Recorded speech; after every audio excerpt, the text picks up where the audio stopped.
अस्सलामुअलैकुम जी। मैं कहती हूँ क्या हाल है आपका? सब ठीक ठाक हैं?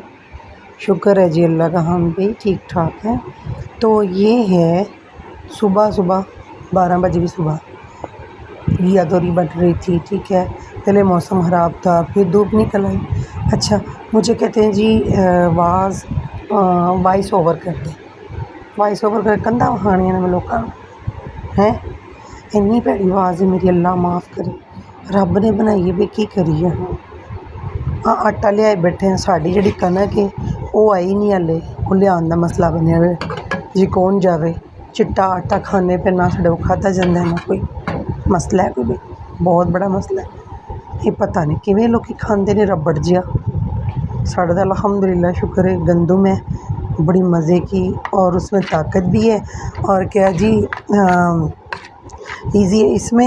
ये वाला जो वाइट आटा है ना, बड़ा ही नुकसान है। मजबूरी है, खानी पड़ रही है। ये हांडे बन रहे हैं और ब्रेड बन रही है। नाश्ता देना है मैंने बेटे को, तो फिर इधर घिया तोरी बन रही है बना के कि घिया तोरी खुद ही खानी पड़ती है। अब मैं जो भी घिया तोरी बनाई मैं आपे ही खानी है। इन्होंने बस की देना, चिकन दे दो, रोल पराठा दे दो जी, अंडा ब्रेड दे दें, बस ये है। जिन्नियां भी सब्जियां आंदियां सारियां मैनू खानियां पैंदियां। ते बंद गोभी वाला ऑमलेट बनदा पिया। ना मैनू सही आंदी पंजाबी ते ना आंदी उर्दू, ते अद्धी पंजाबी ते अद्धी उर्दू, गुलाबी उर्दू। सुनो बई, ठीक है। हाँ, मेरे को उल्ट पलटी नहीं हो रहा सी, बड़ी मुश्किल कीता मैं। पता नहीं ना होया कि सी बेचारे गरीब नूं, अंडे नूं। हाँ, बन गया जी, एक बन गया, दूसरा तैयार होंदा है। मोबाइल रख के मैंने पलटना पिया कि काफी मोबाइल फिर दूसरे हाथ कर दी है। तो चला है वीडियो बनाने की आसान काम है। तो ठीक है, लाइक भी नहीं करते जी हैं। साढ़े एक लाइक नाल किते मैं स्टार स्टोरी ना बन जावां, किते मैनू टिप टॉप वाले ऐसे ही ना भेज दें मैंने जो।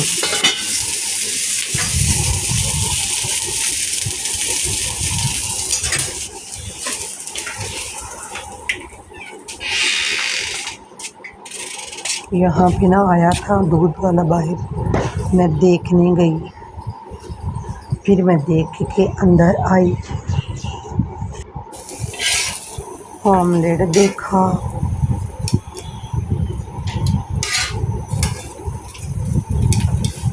वॉइस ओवर करके फिर आवाज़ डालनी पड़ती है ना, वो बड़ा ही मुश्किल काम है। मैनू जड़ा मुश्किल लगता है ना ताड़ी सोच, लेकिन बनानी है की करिए है, ज़रूरी है बनानी, बहुत ज़रूरी है बनानी।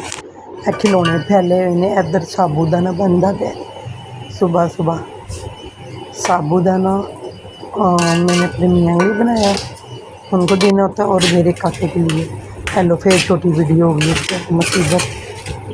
घिया तोरी देखी जा रही हूँ मैं, नमक हो गया तेज़, 2-3 घिया तोरी पड़ी थी, मैंने वो भी डाल दी। अच्छा, ये ना मज़े की लगती है मुझे देसी घी के अंदर, जो कि नहीं था, ख़त्म हुआ।